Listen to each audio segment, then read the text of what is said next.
Oke, assalamualaikum warahmatullahi wabarakatuh. Oke, eh, ketemu lagi teman-teman. Sebelumnya minal aidin wal faizin. Mohon maaf lahir dan batin. Oke, selamat Hari Raya Idul Fitri 1 Syawal.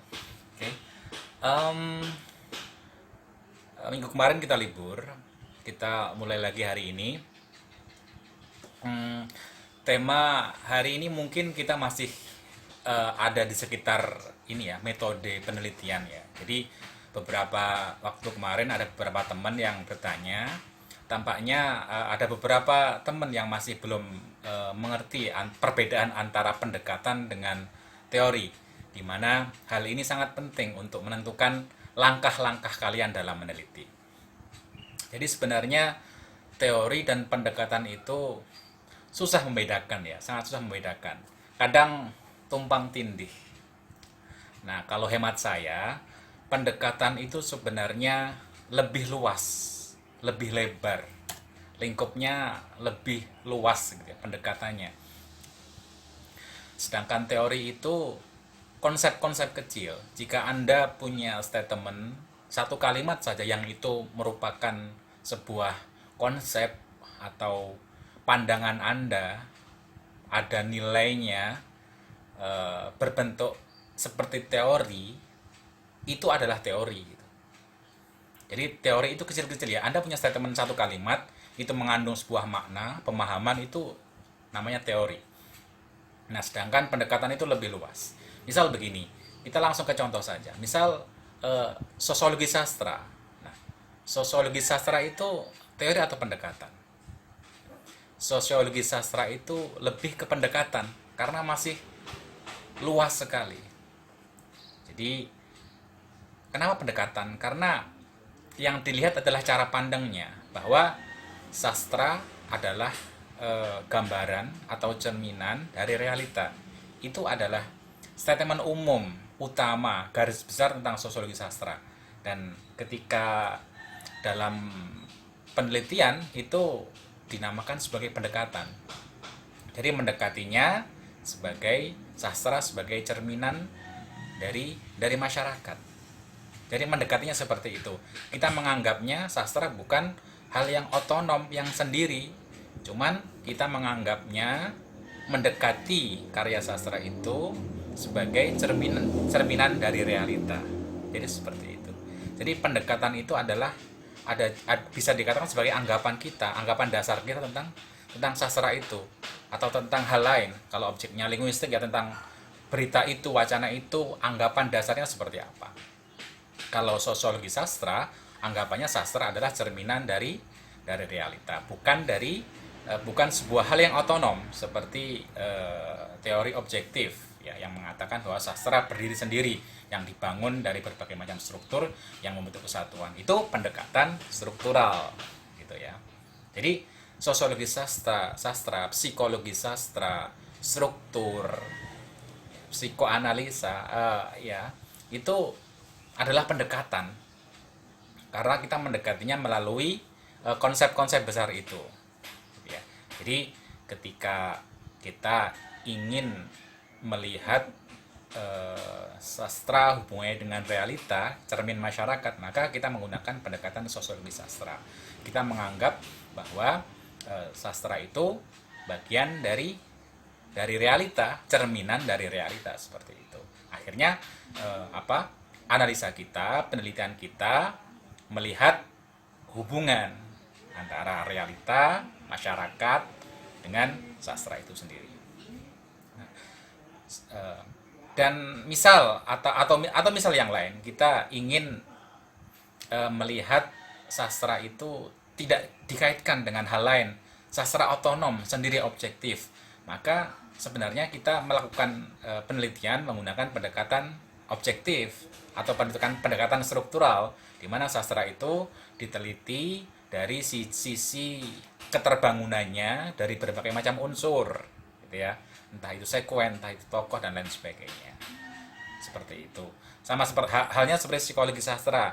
Ketika Anda ingin melihat kondisi kejiwaan atau hal-hal bersifat psikologis dalam sebuah novel misalnya, dalam tokoh ini misalnya, itu Anda melakukan pendekatan psikologi sastra. Jadi mendekatinya gitu ya. Jadi kita mendekatinya seperti apa. Oke. Nah, sedangkan teorinya adalah hal-hal kecil. Dalam sosiologi sastra itu banyak sekali konsep dan teori. Bahwa sastra adalah cerminan dari masyarakat, bahwa sastra itu terhubung dengan ideologi pengarang, kehidupan pengarang, tingkat sosial pengarang, banyak sekali. Jadi ketika sudah masuk dalam sosiologi sastra, banyak sekali teori yang semuanya bermuara pada sastra adalah cerminan atau bagian cerminan dari masyarakat. Banyak sekali. Ada yang agak Marxis, mungkin ada kelas-kelas sosial pengarang dan lain sebagainya. Begitu juga struktur. Pendekatan strukturalisme punya banyak sekali teori dan konsep. Konsep tentang sekuen, ada teori tentang sekuen, ada teori tentang struktur karya sastra yang biasa seperti tokoh, latar, itu juga ada. Jadi teori itu konsep-konsep kecilnya, teori-teori kecilnya gitu. Pendekatan adalah anggapan besarnya, dan itu yang menentukan bagaimana kita mendekati sebuah karya. Jadi penting, pendekatan kita itu penting sekali. Kita harus tentukan dulu pendekatannya seperti apa, pendekatan apa yang kita gunakan.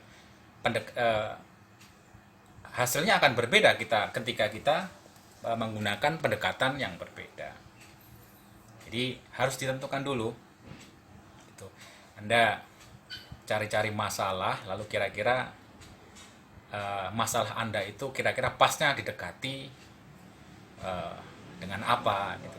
Misal Anda terusik dengan psikologi seorang tokoh dalam novel yang kompleks sekali, Anda ingin membahas ini tokoh ini kenapa, sakit apa, penyebabnya apa, maka Anda mendekati dengan pendekatan psikologi sastra yang beranggapan, psikologi sastra beranggapan bahwa banyak sekali hukum-hukum psikologi yang ada pada tokoh. Jadi tokoh itu juga seperti manusia. Tokoh dalam novel yang fiktif, yang rekaan itu sama seperti manusia, punya dinamika, punya kausalita kehidupan, pernah diperlakukan seperti ini, pernah menghadapi trauma seperti ini, sehingga lalu mempunyai psikologi tertentu dalam cerita novelnya. Jadi sama seperti manusia pada umumnya. Hanya bedanya kita real, kalau tokoh adalah rekaan. Meskipun rekaan itu juga merupakan pasti terbentuk dari norma-norma atau kaidah-kaidah manusia. Jadi sama seperti itu. Nah, misalnya Anda ingin ini strukturnya menarik sekali, karya ini strukturnya flashback, putar balik dan lain sebagainya. Saya ingin membongkar strukturnya untuk melihat makna totalnya, makna keseluruhannya apa sebenarnya.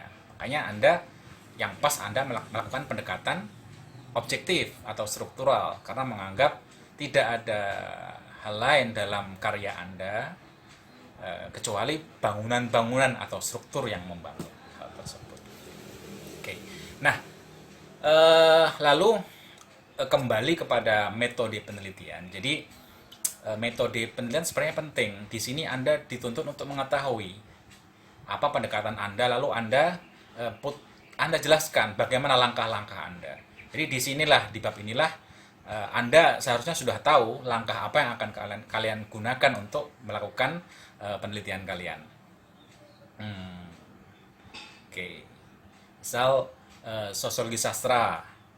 Jadi setiap pendekatan punya langkah atau metode masing-masing dalam meneliti.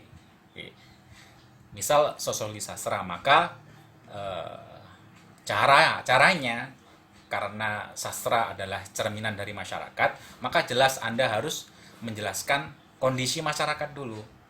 Misal Anda ingin membahas kritik-kritik apa saja dalam sebuah puisi apa atau novel apa, jelas Anda harus menjelaskan. Langkah pertama mungkin di bab di salah satu bab Anda harus menjelaskan keadaan sosial pada masa novel ini lahir atau pada masa pengarang ini hidup gitu kan.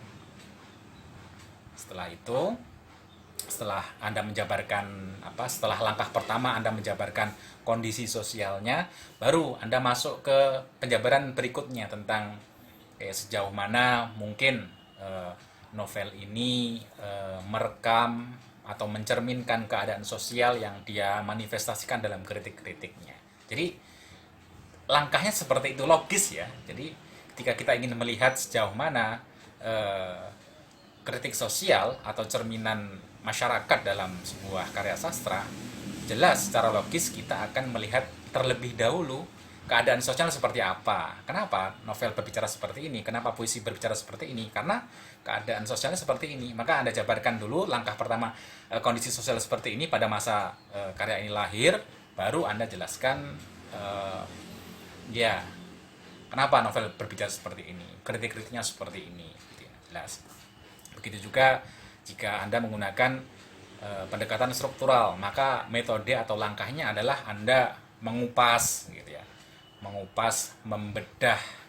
eh, Jika Anda menggunakan sekuen, maka Anda membedah satuan-satuan kecil isi cerita dalam sebuah novel ini, Anda bedah seperti langkahnya seperti ini. Setelah itu, setelah setelah saya bedah misalnya, Anda setelah bedah Anda melihat keterhubungan, lalu Anda melihat makna keseluruhan. Jadi jelas setiap pendekatan punya metode atau langkah-langkah penelitian yang berbeda-beda. Oke.